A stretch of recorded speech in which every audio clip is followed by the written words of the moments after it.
Hey everyone, welcome back to the channel. It's me again, Mark, and for today's video I want to show you how to use watercolors for starters. Now, I might already have shown you in my previous videos that I have been using watercolors, but I haven't made like a full tutorial on them. I would not say that I'm a professional when it comes to watercolors, okay? I've just been studying a lot, and I managed to compile some of the techniques and some of the tips that I've learned when I was watching other YouTube channels about watercolors. So I thought about making this little video for you guys. Okay, now when you're starting out with watercolors, you can get them in pans, or you can get them in a dry form, or you can get them in a tube form. But in this one, I bought these watercolor pans from Shopee. These are actually refilled pans that have been taken by the seller from tubes. Okay, so just to give you an idea, these are the tubes, watercolor tubes, that you can also buy if you want. And these are professional grade watercolors. Okay, these are Holbein. I managed to buy 3 colors that I think that I'll be using in the future. But if you want to save, you can also buy these refilled pans from Shopee if you're living in the Philippines. I think some other sellers do that as well in other countries. Okay, let's start off with the colors, okay, that we have here. Okay, I've managed to arrange the colors. Here we have the yellows and we have the reds. There are some pinks here, browns, and there are blues on this one. Okay, so I think that I can make any artwork that I want with the colors that I have here. So if you want to start out, if you're gonna be buying individual colors as well, I would recommend you start with the yellow and then the blue. For the red, I would recommend that you get a red and a magenta. Okay, because with the magenta or a pink, you can get a lot more range in color. But I would say that some magentas, especially not the professional grade ones, will fade over time. So that is something that you want to research about. Okay, and you can also get some browns if you're gonna be starting with colors. Browns are good when you are making skin tones. With greens, you can use your blue and your yellow to make greens, but I have some greens here for convenience, so I managed to get some because I want to do a lot of nature style artworks. I also actually get some pinks here because I thought that it would be nice to use for succulents. So now these are all the colors, and what you can do, if they are already dry on their pans, you can spray them with water so that you can activate them, so that you can use them much more easily. When I am traveling, I'm using this palette to mix my colors, but because we're at home, we're going to be using this larger plate.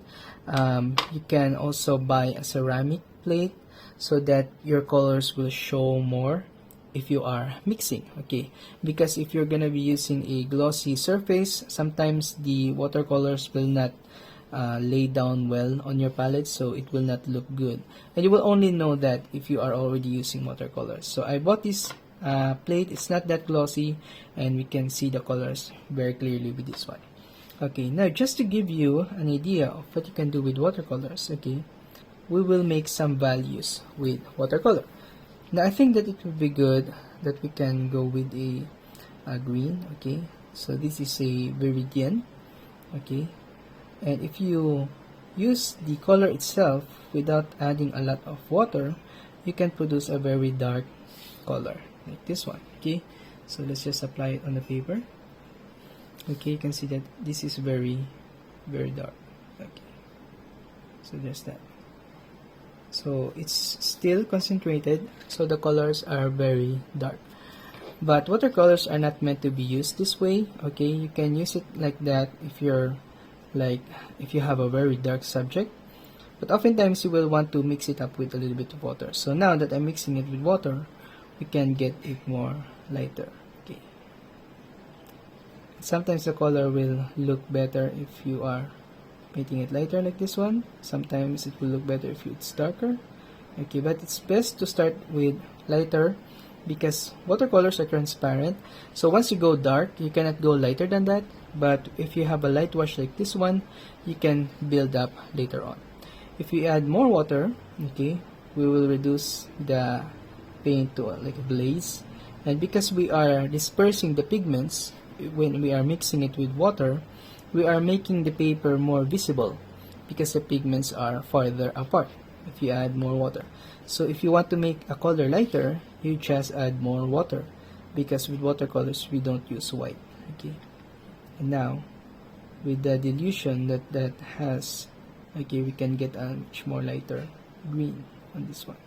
Okay, that is already very light. Okay, so that's how you can adjust values when we are mixing watercolors. Okay, now different colors will already have different values. Okay, for example, a darker color like a blue on this one will need a lot of water to make it lighter. Okay, while light color like yellow, you will need to mix it if you want to make it darker, because that is already very light. Okay, so there's that. When we mix it with water, you can see here that the blue already changed colors. Okay, it's not that blue anymore. Okay, it has gotten lighter. Okay, so that's how you can adjust your colors, you can adjust your values.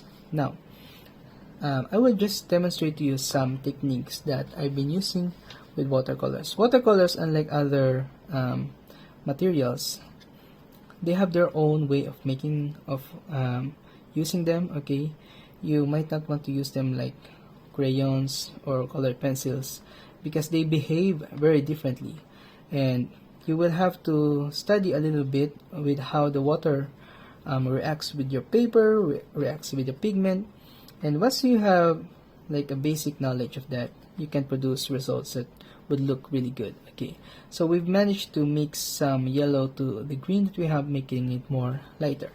Now for a much more fresh look, okay, if you want to go with a fresh look with watercolor, we use the term fresh so that it's not very heavy on the eyes and it doesn't look overworked.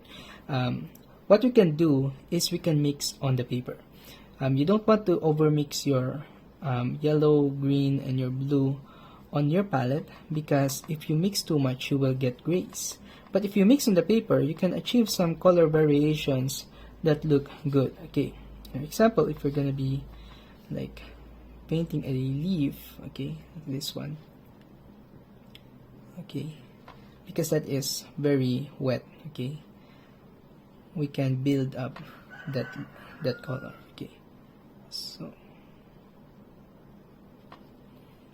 we can mix it up with blue and it will mix on the paper. See that? Okay, and that will produce like a nice variation on your leaf. Okay, without mixing on the palette. Okay, so there's that. There is a green there and there is a blue. Okay, that will make your leaves much more interesting. You can also add different colors, or you can do it like this one, paint the entire thing green and then a touch of blue on the edge. Okay, and let the water do the thing. Okay, let it mix on the paper and it will produce a nice color variation. That is what we call a variegated wash.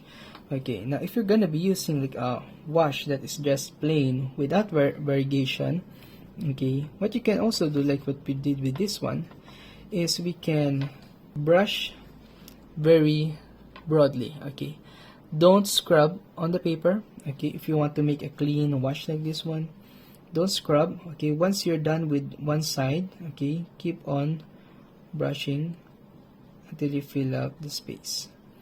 Don't scrub it.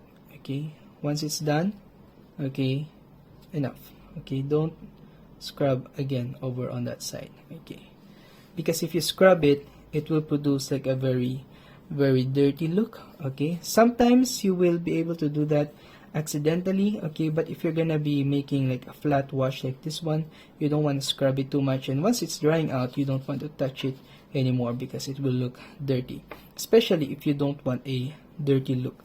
Okay, but if you want to make variations in your wash, you can do what we did here, and we can create some leaves like that and then add a different color. Okay, that is one thing that you can do with watercolors. Now if we're gonna be painting like a subject that we want to make it clear, we don't want to go very loose like that. If you want to make a subject look 3D, okay, you will have to arrange your values and paint accordingly. Okay, So for example, I have a donut here. Okay, that's that donut. And if you want to paint a donut, we might as well get like a nice brown color. Okay, so I will be using a yellow here, and to make the yellow a little bit browner, okay, if you want it to go down in saturation, we can use the complementary here, which is the violet. Now, I don't have a pure violet like this one, but I have a magenta, and I think that is okay. Okay, but if you want to make something darker, or if you don't want it to become saturated, you use its what do I call this, complement colors. Okay, so the complement of yellow is violet, and the complement of orange is blue, the complement of red is green. Okay, so those are the colors that are complementary. If you want to make an orange darker, you add blue to it. If you want to make a red darker, you add green to it. Okay, if you want to make a blue darker, then you add some orange to it. Okay, so that's how you can make colors darker. Okay, now if we want to paint a donut, okay, we don't want it to become too yellow like that. Okay, so we have some yellow here, and then we mix it with a little bit, just a touch of magenta. Okay, I think it's already too much. Okay, and then we add more yellow. There's that, and then we mix it up with water. Okay, so that will produce like a light brown color. Okay, we will try to sketch out a donut here using watercolors only. Okay, we just sketch out a circle like that. Now usually the first wash will not that be visible in the end. Okay, so it would be good if you don't go too meticulous on it.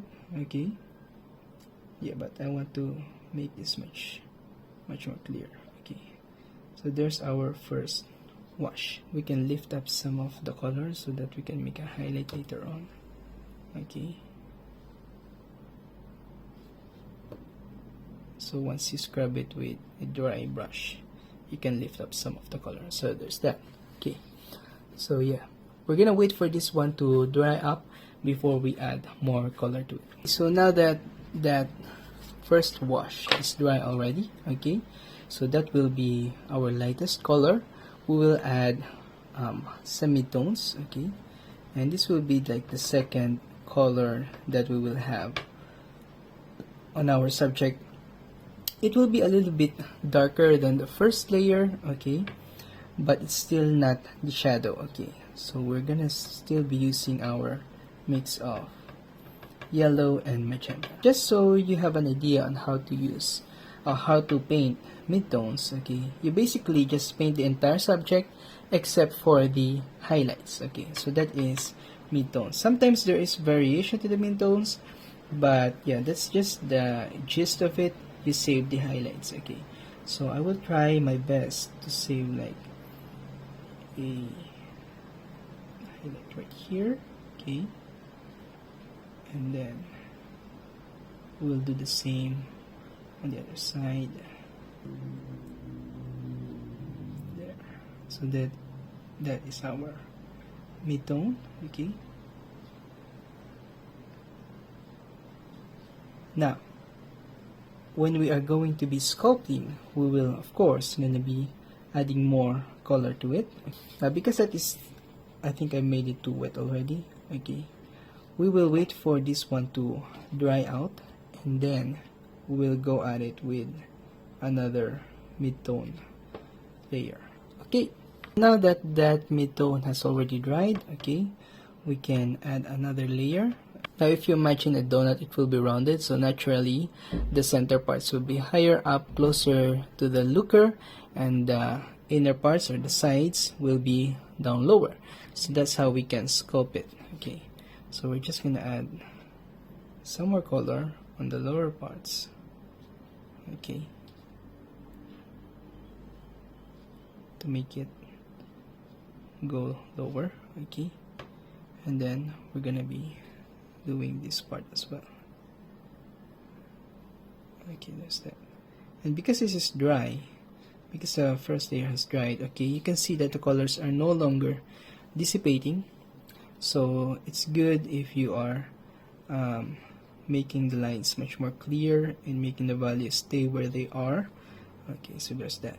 Now if you're going to be blending while that is wet, okay, if you want it to blend and you don't want to have those harsh lines, you can go over it with a clean brush that is a little bit more dry, okay, and that will remove the lines that you have made, okay, will make the edges much more smoother. Okay, so there's that, and you can see that now we already have a much more believable donut shape.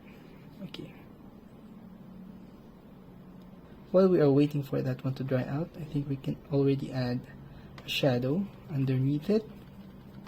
Shadows are often blue, but let's knock it out with a little bit of red, okay, so that it won't be too blue. Shadows are very different colors, but they are a different topic. There's a whole other video for mixing shadows. So yeah, but now we're just gonna be defaulting with the blue. Okay. Now my reference doesn't have a shadow, and I just wanted to add that. Okay, and just like with what I said before, if you want to blend it out so that you don't have that too sharp edges, you can use water. Okay, you can blend it out on the sides like that. Okay, and that will produce like a much more watercolor look. Okay, let me just add the shadow on the donut itself. Okay, I think I've grabbed too much magenta again. Okay, and just a touch of blue, and we will just add this to the darkest part of the donut.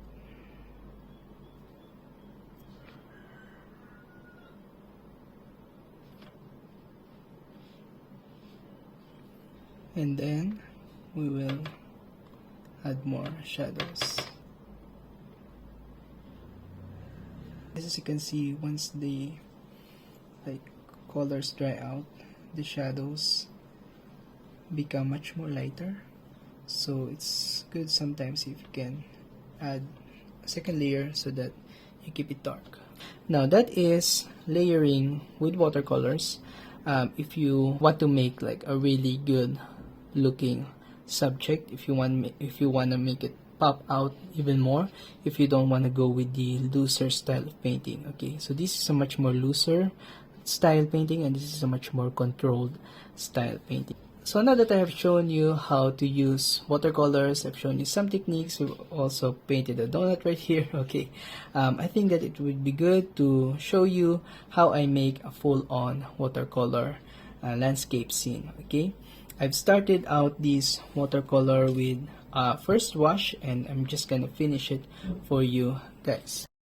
Now I just set the video on time-lapse so that you won't have to wait too long for my painting. This actually took 30 minutes of my time, and as you can see here, I've started with much more stronger colors for the mountain. Okay, you can see that that side of the mountain has very dark colors because it's in shadow, and I've added some green wet on wet so that we have some suggestion of plants. You don't have to paint every single tree, but you can actually mix the colors while it is on the paper so that you can show, or you can give the viewer an idea that there are trees on there. And just as long as you get the values right, it will look good, it will look realistic. You don't have to focus much on the detail, but on the larger values. Once you start with the larger values and then go into smaller values later on, then you can get the essence of the reference that you are copying, because our eyes naturally see values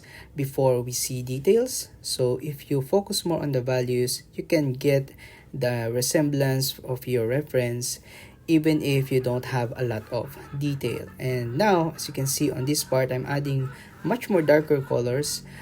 Darker colors will add contrast to your painting, and it will be the thing that the eyes of the viewer will be attaching on. So if you don't have any dark values in an art piece, it won't have any contrast, your eyes will not have anywhere to settle on, so it looks like out of focus, which is why I would recommend that you save your darkest colors for the last, and make sure that you study where the darker values will go, so that you have something that your eye can attach on. Okay, and you can see here that I'm just adding more color on the water, and I'm adding some shadows for underwater rocks. All of these details will actually look right if you get the values right, so I would recommend that you study your values and you study your water consistency. Okay, so here it is. Here's the final watercolor painting that I made. I really like how this one turned out, and I just saved the tape so that we can remove it together. Okay, so let me just take this off. Okay, you can use tape if you are gonna be making like a full painting like this one. Okay, we have some bleed over there because I wet the paper before applying the tape. Okay, so you can use tape so that your watercolor paper will not buckle while you are painting. Okay, so there's that. Okay, now when it comes to watercolors, I would also recommend that you use like good watercolor paper. I've been using these watercolor sketchbooks that I bought from Shopee, and that is what we painted on. Okay, because they have good paper, and also they are very portable, and if you look at it from the camera, you might not see the bleeds a lot, but there are bleeds everywhere, so that's something that I might change later on. I would say this is the first true watercolor landscape painting that I made that have great success. Okay, I made a lot of landscapes before, but they're not that good. Okay, so I'm really happy with how this one turned out. I really like the water, and then there's some like rocks underneath. Okay, so there's some suggestion of that. So yeah, I think that's a good one. I think we can paint more of these in the future. If you want to see more of my artistic journey, you can hit the subscribe below, and yeah, you can check out my other videos as well. But I think that's about it for this tutorial, and I will see you on the next one. Bye!